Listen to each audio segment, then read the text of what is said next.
Hello, I'm Maxxx Pleasure. I'm a drag king. I've been doing drag for a while now, a long enough time that drag beginners will ask me for advice. And the question that I get the most from drag beginners is, how can I actually get booked for a drag show? I get this question so often, and I have never made a video about it. I've made videos about lip sync 101, how to create a drag performance, how to come up with your drag name, even what you should have in your drag bag, what you should bring to the gig.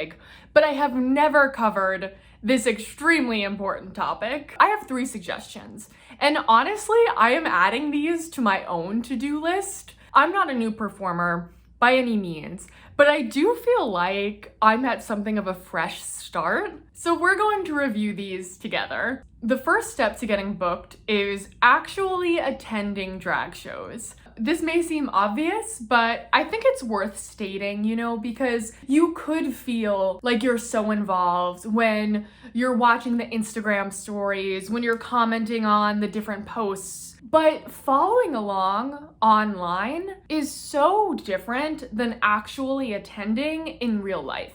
And I mean that for you as a spectator, as an audience member, and for the performers as well. Having butts in the seats is so much better than having fans on social media. I mean, both are good, but When you go to a show in real life, you can meet and congratulate the cast and the producers on a great job, on a wonderful show, and also introduce yourself as a performer who is looking for gigs. You could also attend the show in drag. That's a tip that I've heard thrown around from other drag performers. It's definitely worth considering.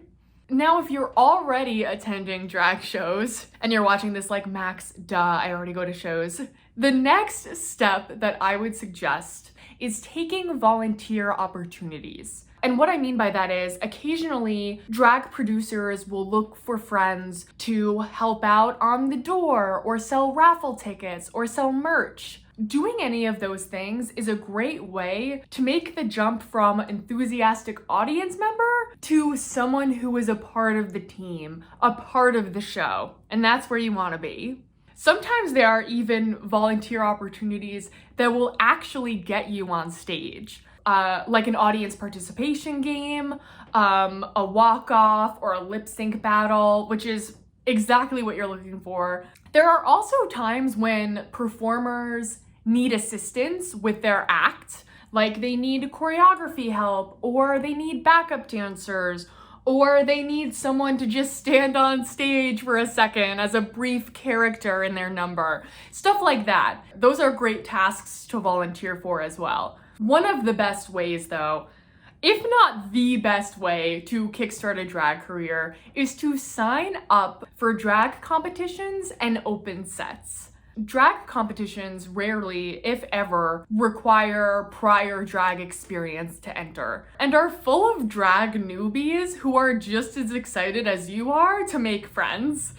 If they're not too competitive, that is. And also, the judges of these competitions are usually well-established drag performers who produce their own gigs, so are looking for new drag performers to bring to their stages. So you literally have a chance to show a panel of drag producers what you could bring to their show. And open sets are rewarding in the same way. An open set is a chunk of the drag show, a set of the drag show, where performers who are not on the bill, who weren't officially booked, who aren't getting paid, can show up and do a performance for tips. So you can perform for the drag performers that are on the bill, that are already doing the thing, perform for the host and the producers of that show, and perform for the whole audience that's there. That's a lot of eyeballs that you can get on you. That's a lot of people that you can present yourself to.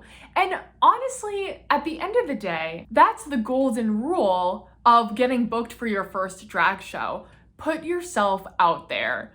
Attending a show and saying hello to the performers, volunteering to help out, signing up for competitions and open sets, those are moves that you have to make.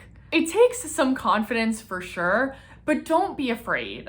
Everyone has to start somewhere. And the drag performers that you look up to had to get their start in the same way, or at least a very similar way.